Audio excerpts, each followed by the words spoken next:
नंतर मन लावून अभ्यासाला बसले की कोणतं शिवाजी म्हणायचं शिंदे म्हणायचं मला राग यायचं. आता जे असेल ते मी त्याला फेकून मारणार. त्याला लई कळाले की ते रडत घरला जाणार. त्याला सगळा गोतावळा आमच्या घराकडे शिवाय देते. आणि आमच्या आई मला घराची वाढण्यासाठी घराची काही काढली माराय. एक दिवस मोठ्या माणसाच्या पोराला मी मारलं ते सगळं घर तर आमच्याकडे आलं. आमच्या आई धरून मला मारत असताना आईला म्हटलं तुला सहन होत नाही का? तर होय हे काम कर म्हटलं काय शेंडी काढ की शेंडी म्हटलं. आई म्हटली शेंडी काढणे एवढं सोपं नाही. मग काय आहे? शेंडी कापायला 150 घराच्या मांगाना बकऱ्याचं जेवण दिल्याशिवाय शेंडी काढायला आईची परवानगी. म्हणजे एक दहा बकरी का पण शेंडी काप. आई म्हटली एक बकर मिळणार म्हणून शेंडी राहिली. माझ्या तरुणांनो तुम्हाला ते दिवस यांना माहित नाही. दुलेकर सर जे आपण भोगले कसलं शेंडी बकर कुठलं मिळणार. आमच्या आई पडचरायची आपले साहेब आहे बघा. पड म्हणजे मांगाचा एक व्यवसाय. पडचरायचा पुजवायचा आणि त्याच्या दोर बनवायचे. दिवसातून 5 होतं कसं तर 2 टाइमचं जेवणाचं मिळायचं. बकर काय मिळत नव्हतं. ह्या शेंडी वाढत होती. आणि 7वीला विचार केला लुलेच कसं देव माझ्या डोसक्यात 33 कोटी देव घरात तरी माझ्या याच्या जीवनाच्या दारिद्र्य का गरिबी का. मग निर्णय घेतला देवाची वाट आपच नाव आहे. रस्त्याला जाताना लेड पण मला भेटलं. मी तर कुठलं लेड पण घेतलं. अंधाराचा हळू शेंडी उडवली. आईच्या 8 दिवसानंतर लक्षात आलं काय दिसली की नका करायचं. तिच्या लक्षात आल्यानंतर ती मला धरून मारत होती. आता तुझं कसं व्हायचं म्हणून आई मला मारत होती. आणि मग आमच्या वडिलांनी मला तिच्या तावडीतून काढून म्हणजे वडील टीव्ही आजारी होते. वडील म्हटले आता तू देवाची कळ काढण्यास मग तुला हे ठारच मारली. मग बोर्डिंगला जा शहरात जा बोर्डिंगला जा. चांगलं चांगलं खायला मिळते कपडे मिळतात. माझ्या बांधवांनो चांगलं चांगलं खायला मिळतं हे मला पटलं. त्यावेळी कुठलं चांगलं चांगलं खायला मिळते म्हणून मी बोर्डिंगला गेलो. 33 कोटी देवांना शिव्या देत देत मी झालो. 101 जटा काढून मी प्राध्यापक झालो. सुरुवातीला मला बौद्ध धर्म माहित नव्हता सर. मी वारणा महाविद्यालयाला गेलो आणि तिथे एक मैत्रीण मला भेटली अलका नावाची बौद्ध समाजाची. माझी मैत्रीण होती माझी बहीणच होती. ती बहीण मानत होती. तिच्या नादाने मी तिच्या घरात गेलो तर घरच पुस्तकात होतं. बौद्ध समाज घरच पुस्तकात BC कांबळ्याचं सगळं साहित्य तिचे वडील कपात. आणि तिथं मला बौद्ध धम्म बुद्ध आणि धम्म हा ग्रंथ वाचायला मिळाला. तो मी ग्रंथ 5 वेळेस वाचला. तो वाचल्यानंतर हिंदू धर्म मला डबकं वाटलं. बौद्ध धर्म मला समुद्रासारखा वाटला. आणि आम्ही ठरवलं तरुणांनी की आपण बौद्ध धर्म स्वीकारायचं. 1200-1500 पोरांनी आणि मातंग समाजाच्या पोरांनी धर्माचा प्रोग्राम डिक्लेअर केला. आम्ही लय मोठा पेंडॉल टाकला होता. लुलेकर सर पूर्वाश्रमीच्या मारणाखाली बहुत लय संख्येने येतील म्हणून गडी कोणच आलं नाही. आपली काही सुरू झाली गडी काही शिरोवरून बहुत भिक्खू आले. त्यांना मला धम्म दीक्षा दिली. नंतर मला कळालं की त्रैलोक्य बौद्ध महासंघाच्या वतीने तुम्ही धर्मांतर केले त्यामुळे आम्ही आलो नाही. ते कधी भेटायचं कधी भेटायचं. पण मी माझ्या भाषणात हे मुद्दाम सांगतो पहिल्यांदा मी बौद्ध झालो पण माझं लय हाल झालं. बुद्ध शाहू फुले आंबेडकर अण्णाभाऊ साठे जातीयंताची लढाई लढणारे महापुरुष आहेत. जात नाकारणारे महापुरुष आहेत. आणि आपण जात स्वीकारणारी माणसं आहे असं माझं मत आहे. लय हाल झालं. 84 ते 91 पर्यंत मला मुलगी कोणती ना. मान पण पोरगी देणार महार पण पोरगी देणार. मान म्हणाला महार झालाय. महार म्हणायमुळेच मान झालाय. आई म्हणाली घिसाळ्याची मुलगी तर पण एक मांगाचा शिक्षणाधिकारी मला भेटला, ती मुलगी ठरली. मला देणे घेणे बरं, मी देणे घेणं काय नाही म्हणलं. काय आहे तो म्हणला. मी म्हणलं बहुत जरी मांगाचं भाऊ झालोय, बहुत पण लग्नाला संबंधित दुसऱ्या दिवशी उरकून घेऊ, नाहीतर चावल्यासारखाच उडला. मला कांबळे येते ना, बुद्धाचं नाव घेते, मांगाचं आहे का? विष आहे मित्र, जात हे लक्षात घ्या. जात हे विष आहे. हे म्हणलं बस घेऊ नको पोरगी. एवढा जर तुला बाबासाहेबांचा तेरसा असेल तर त्या पदाचा राजीनामा दे म्हटलेलं काय. बाबासाहेब जन्माला आले नसते तर तुला पुसायला सुद्धा तिथं कोणी ठेवलं नसतं.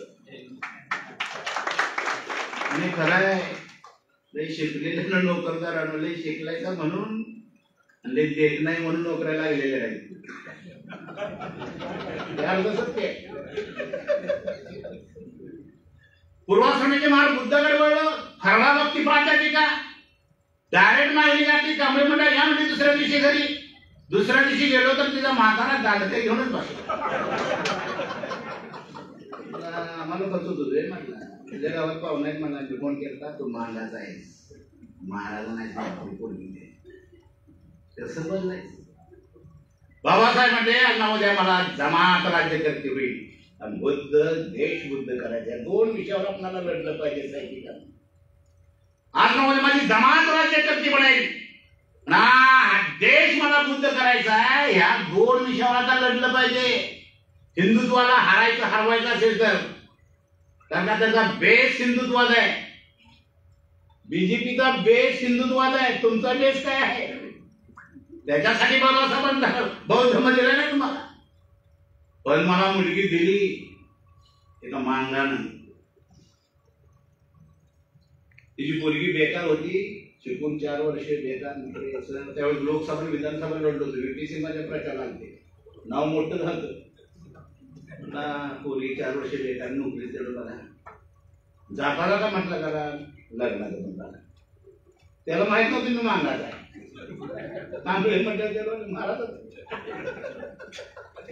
आणि मी दुसरं स्थळ घेऊन गेलो, पाटाणा पोरगी पोट आहे. त्याला नंतर कळालं होतं मी जाण्याच्या आधी मांगाचा आहे. सगळ्या गावाला सांगितलं तुम्हाला का म्हणून पोरगी बघायला येणार. गाव 90% जनता जनतालाच होतो. तो म्हणला काय करायला. मी म्हटलं काय तुम्ही बघायला येणार म्हणून आम्ही जाऊन विसरलो. सर जो तुला म्हटलं तुला माहित आहे का म्हटलं आमचं काय आहे. काय आहे विमान जरी असलं तर बौद्ध झालं. बौद्ध पद्धतीने लग्न जो करेल समज त्याचं लग्न त्याच्याशी पोरीची लग्न करणार. अडाणी माणूस आणि ते मात्र माणूस काय म्हणावा. बुद्ध म्हणजे माणूसच ना म्हटला मी ते. गेल्या महिन्याची एक कथा सांगतो सर दुलेकर सर. आमची शिक्षिका बायको आहे सावित्रीबाई नसती तर असा एक प्रश्न निबंध यायला सांगितला. एका पोरगीचा 1 नंबर आला. कसा आला. कसा आला. त्या पोरगीनं नाव वगैरे लिहिलं आणि अंगठा रुतवला आणि दिलं. अंगठा रुतवून निबंधच पूर्ण केला. त्या पोरगीला 1 नंबर आमच्या बायकोने दिला. त्या सावित्रीबाई नसती तर अंगठच होत. अडाणी माणूस म्हणा माणूस आहे ना तयार केली लग्न झालं. बायको हिंदूच. बायको हिंदूच ना. गणपती आला मी बाहेर येऊन टाकलं. बारका गणपती बाहेर गेला. पुन्हा बारका पुन्हा बाहेर गेला. एवढा बारका झाला. शनिवारची शाळा शिक्षकाची चालली आवरून मी बेड मधून बघालो तर चुन्याची टंकी उडायची.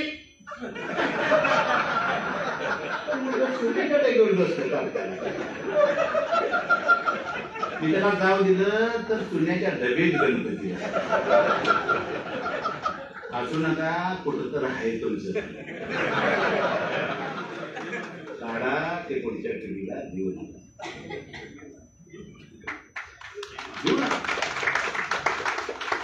हिंदू राहणं म्हणजे गुलाम राहणं. हिंदू राहणं म्हणजे काय. गुलाम राहणं. हे समजून घ्या. बाबासाहेबांनी घटनेत नमूद केले राजकारणात धर्म आणायचा नाही. त्या कुंभमेळ्यासाठी 7,000 करोड रुपये खर्च करतायत. पण सायन्स परिषदेला ते पैसे देणं झाले. सायन्सच्या परिषदेला त्यांनी पैसा नाकारलाय. हिंदू राहणं म्हणजे गुलाम राहणं, अशिक्षित राहणं, बेबीच्यानी राहणं, सगळंच. बघा ना, आमच्याकडे गांजाचं एक झाड सापडलं तर पोलीस ओढून आणि तो महाराज कशाल तिथं गांजा वाढायला काय काय हिंदू धर्मामध्ये. ही मुक्ता सावे म्हणजे मी धर्म नसलेली माणसं आहोत म्हणते का नाही. अरे धर्म म्हणजे की 3 प्रक्रिया. धर्म म्हणजे धर्माचा संस्थापक संघ लागतोय, तो एक पुस्तक देतो, तो धर्मग्रंथ होतो. आणि माझ्या धर्मात माणसानं कसं यायचं याच्यासाठी एक विधी देतो, विधी सांगतो, त्याला धर्म म्हणतात. त्या हिंदुत्वाच्यानं प्रश्न विचारले. ह्या मुस्लिम धर्म मोहम्मद पैगंबर संस्थापक त्याने लिहिलेलं पुस्तक कुराण सुलतान झाल्याशिवाय मुस्लिम होता येत नाही, कट करून चाल घेतात. या ख्रिश्चन धर्म येशू ख्रिस्ताचा संस्थापक त्यांनी लिहिलेलं पुस्तक बायबल आणि बाप्तिस्मा झाल्याशिवाय ख्रिश्चन होत आहे. जगात जन्मानं कुणाला धर्म मिळत नाही. ह्या हिंदू धर्म हाय का संस्थापक हिंदू धर्माला. दुलेकर साहेब आता हे जाहीर बोललं पाहिजे, बहुजनाला हे सांगितलं पाहिजे. हाय का संस्थापक. मी बीड मध्ये हा प्रश्न विचारला, आमच्याकडे म्हटलं हाय की. मी म्हणलं हा की शंकराचार्य. मी म्हणलं 4 आहे त्याच्यात कुठला, मग मला माहित नाही. अरे या धर्माला संस्थापक नाही. त्या संस्थापकाने पुस्तक दिलं तर धर्मग्रंथ मान्यता आहे का. 2 वर्षापूर्वी सुप्रीम कोर्टाच्या समोर गीतेला त्यांनी सादर केलं. कोर्टाने नो म्हटलं आणि साडीमारी केली, तांबी पुष्टी नाही, नंतर सुतारला वारंवार मान महाडोर समार घिसाडी बसवाय केकाळी पाच चालले मराठा कुणबी मराठा यांचा हिंदू म्हणून काय विधी झालाय का. झालाय का सांगा की. ब्राह्मणाची मुंज होते, आमचं काहीच होत नाही. होते काहीच होत नाही.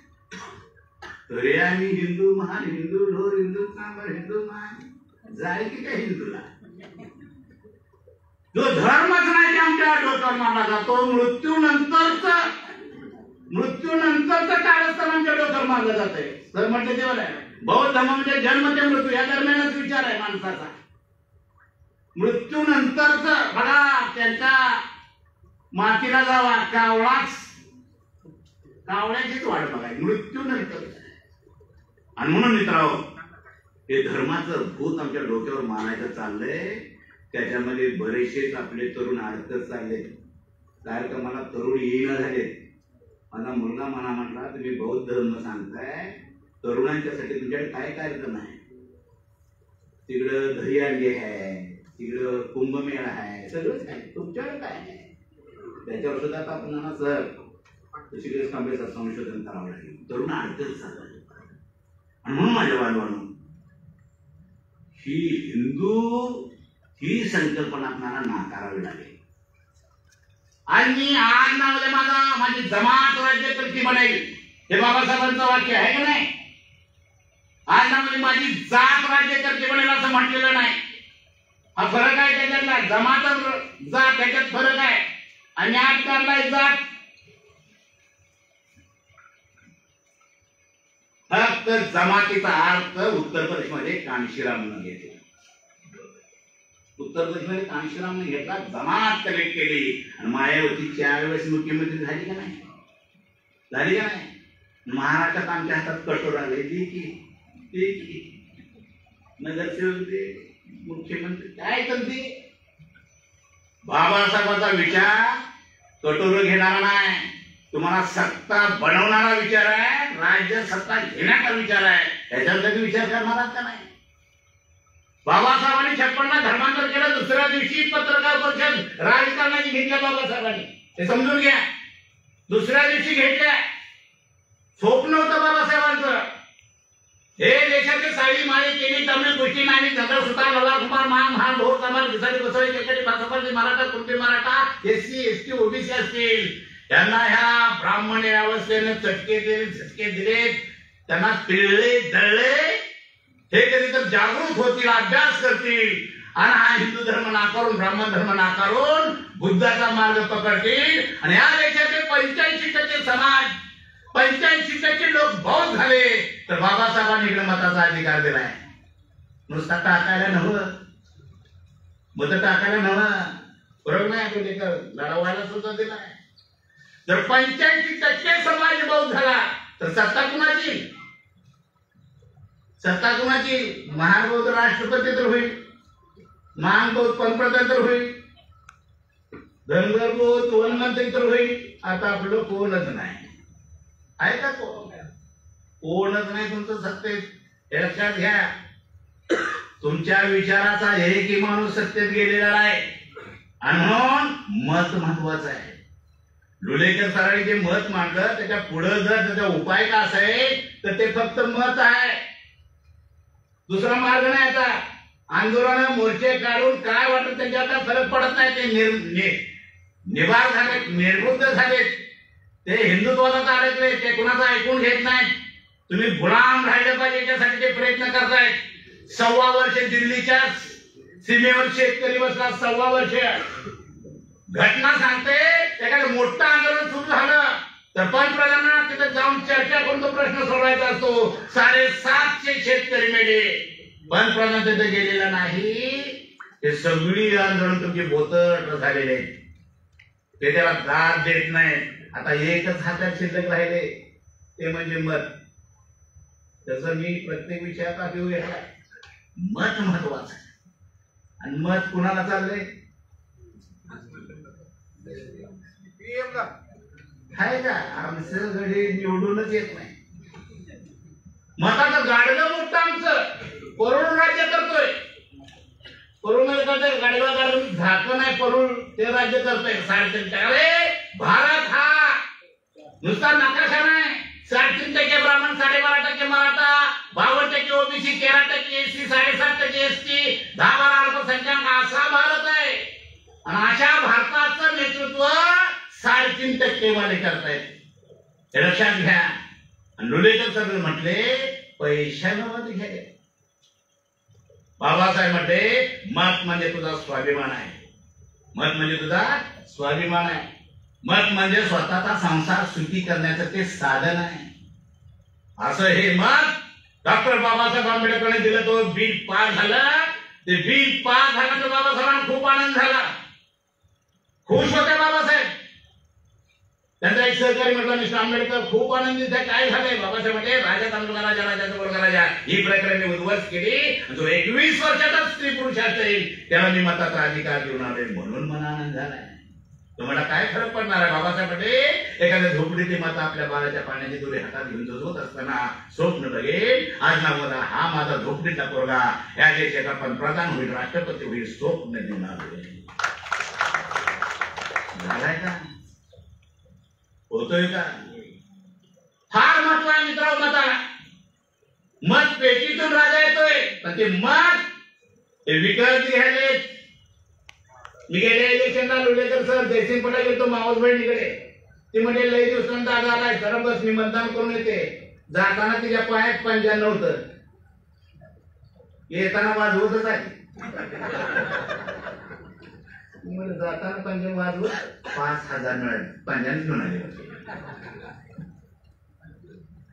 सुशिक्षित पोरं, सुशिक्षित माणसं नोकरदार पैसे घेऊन मतदान करतात.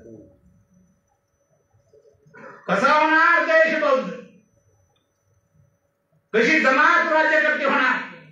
याच्यावर कधी तर विचार करणारच नाही. आणि हा विचार तुम्हाला कळूच नाही. हा विचार तुम्हाला कळूच नाही. तुमच्या सगळ्या माणसं येऊच नाही. महिलांनी घरातून बाहेर पडूच नाही. चळवळीमध्ये भाग घेऊच नाही. याच्यासाठी चिंतना त्यांची काम करते, लक्षात घ्या. आणि ते साधन वापरले टीव्हीचं साधन भयानक वापरलं त्यांनी. अरे आम्ही पैसा दिलाय, कर भरतोय, कधी तर बुद्ध दाखव, पुढे दाखव, शाहू दाखव, शिवाजी महाराज दाखव, अण्णाभाऊ साठे दाखव.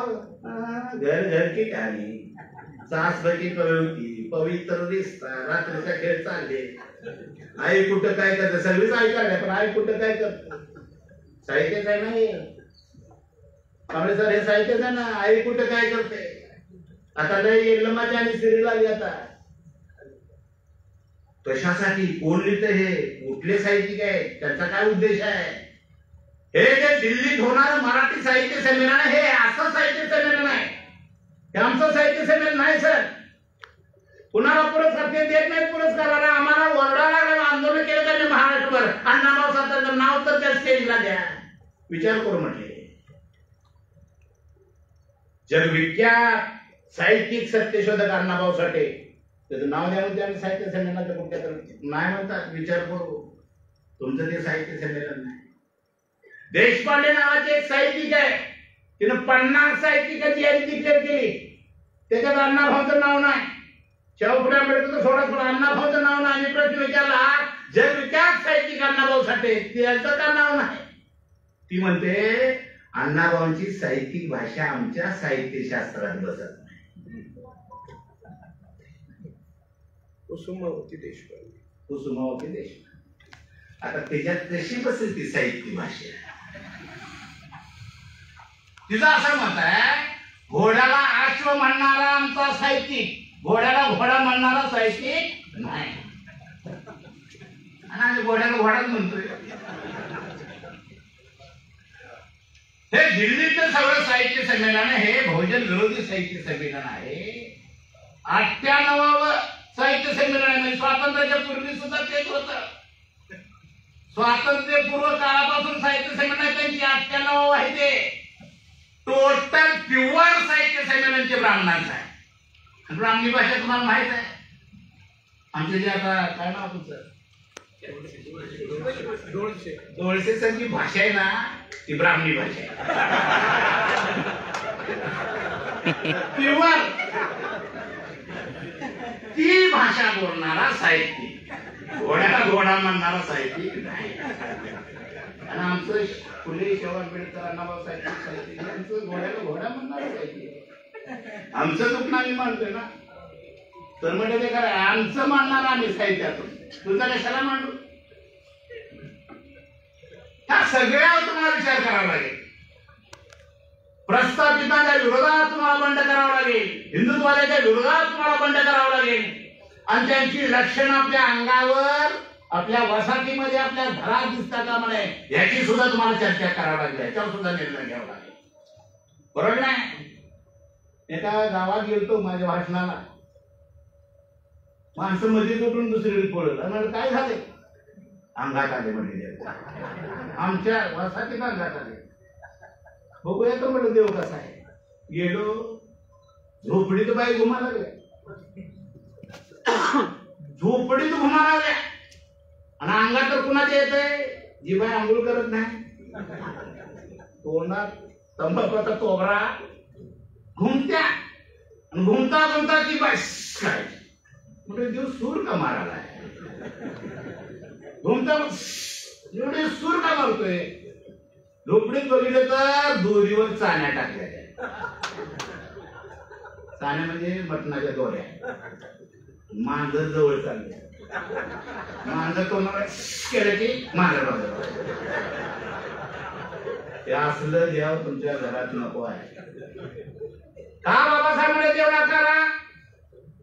मी माझ्या भाषणात म्हणतोय, मांगाना सांगतोय मी, देव नाकारा. महाराणी देव पोत्यात भरलं, नदीला सोडलं.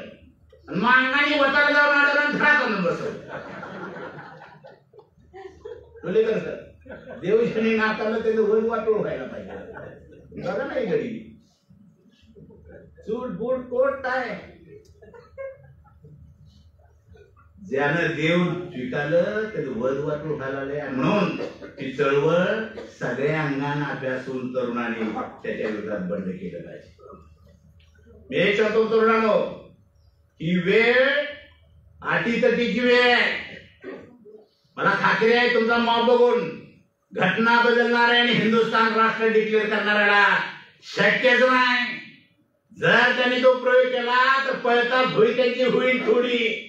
बिहारा ठेवणार नाही, आपण उद्ध्वस्त करते सगळं. आपण ही भाषा तुम्हाला आता बोलावं लागेल.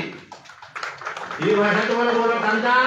त्या कुंभमेळ्यामध्ये त्यांच्या 25 विद्वानांनी हिंदू संविधान तयार केलंय. 25 विद्वान. आता त्यांचं विद्वान कसं असते बघा ना. कुंभमेळा जमलेले विद्वान बनेंवर बुडलाय पाण्यात विद्वान.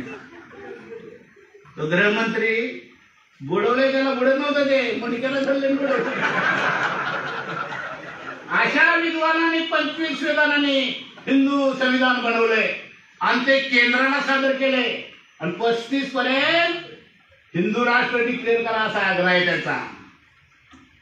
धर्म संसदेचा लेखा 35 कशाला मध्येच कर की करून तर बघ की.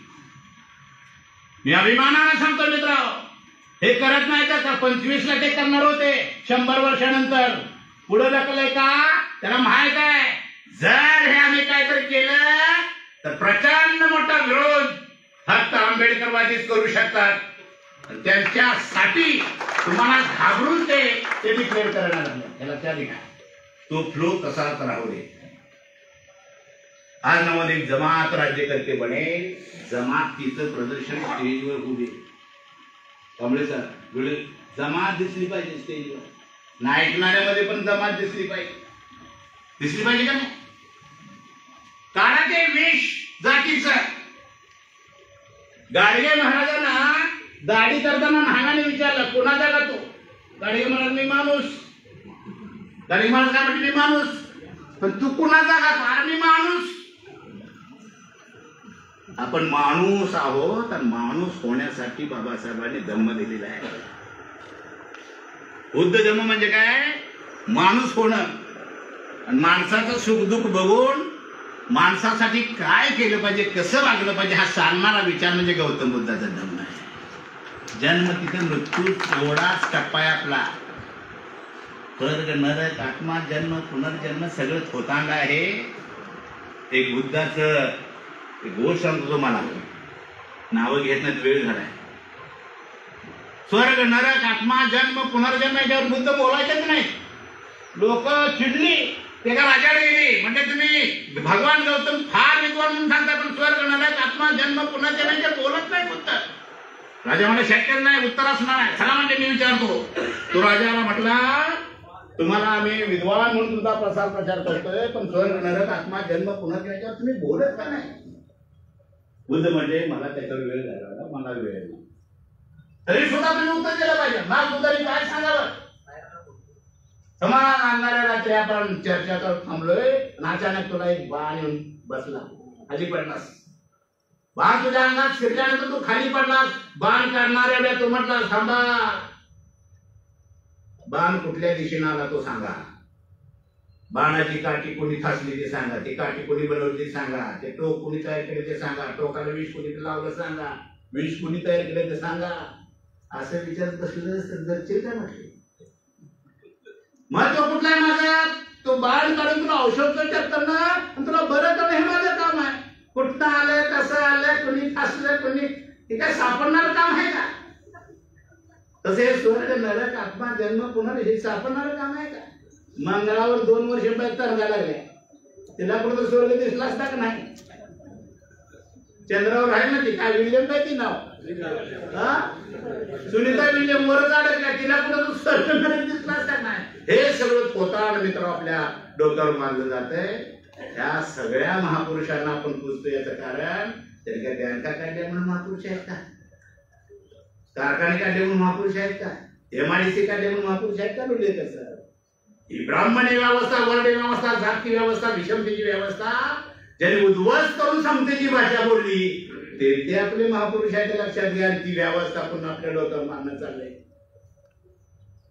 पुढे काय म्हणते विद्ये विना मती गेली मती विना नीती गेली नीती विना गती गेली गती विना वित्त गेली वित्त विना शूद्र कसले.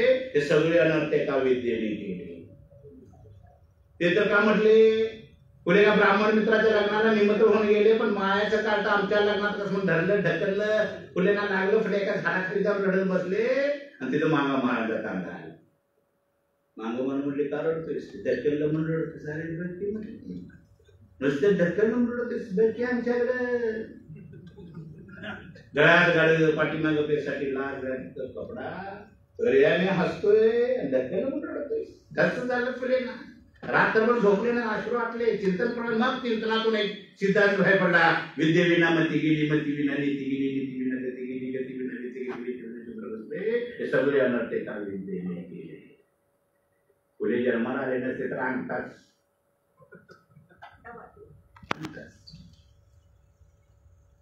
एकाही जाती धर्माच्या स्त्रीला ह्या देशाच्या ब्राह्मणाने शिक्षणापासून वंचित ठेवलं, शिक्षणापासून दूर ठेवलं. शिकायचं नाही पाहिजे ना.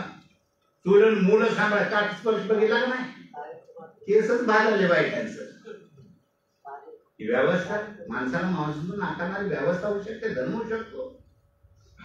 मी मुलींची शाळा काढणार हे फुलेने डिक्लेअर केलं आणि त्या दिवशी फुलेच्या पुण्याला झाला. फुले घाबरले असे घाबरलेले फुले लहुजी वस्ताद नावाच्या मांगाकडे गेले. अडचणीत काय झालंय, मुलींची शाळा काढतो म्हटल्यानंतर माझ्या पुण्याला झालाय. तो वस्ताद म्हटला सर म्हटले त्यावेळेच्या ठिकाणी त्या घोषणा काय बोलायचं बोलतो. त्या महापुरुषांनी जमात सांभाळलेली आहे हे लक्षात घ्या. लवाजमा शाळेच्या ठिकाणी फुले म्हटले उद्यापासून मुलींची शाळा करणार. सावित्रीबाई शिक्षिका मुली शाळेत घाला. अण्णा लहुजी वस्ताद साहेबांचा माग उठला. हे मी का सांगतो, पुण्यामध्ये लहुजी वस्तादांना ब्राह्मणीकरण करायला येते. वस्ताद काय म्हटले, ए शिंदीवाल्यानो जानववाल्यानो, ही नवरा बायकोचे काम करतात, ते माणसाचं काम करताय. उद्यापासून यांच्या दोघांच्या केसाला धक्का लागला तर या मागाशी गाठ आहे. धमकी दिल्यानंतर पुण्यातली बामण गार झाली. पुन्हा फुलेचा नाव केला नाही. आणि म्हणून फुले शाहू आंबेडकर साहित्य संमेलनामध्ये हळू अण्णाभाऊसाठी पण जोडा सर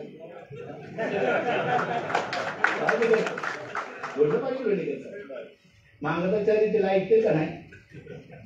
ती अस्मिता झाल्या मांगांची अण्णाभाऊसाठी. जोडलं तर काय बिघडतंय. जमात महत्वाची आहे मित्र. काय हाल झालं फुलेबाईचं बघताय वाचताय का नाही. अजून सुद्धा महिलांना ते प्रवेश देत नाहीत मंदिरामध्ये. ही व्यवस्था आपली आहे का. लोकसभेच्या सभागृहाचा सन्मान राष्ट्रपतीला असतो का नाही. एक स्त्री म्हणून त्या शान मुरुमला तिथे येऊ दिलेलं नाही. देशाचा अपमान आहे का नाही. घटनेचे मोडतोड आहे का नाही. रामाचं मंदिर बांधलं, काल्पनिकच रामा नाही पण रामाचं मंदिर बांधलं. तुम्ही कुठे जाऊन आला कल्पना, थायलंडला श्रीलंकेला जाणार आहे. तिथं राम दिसतोय का तिथं. कुठंच नाही, बुद्धच दिसतोय तिथं.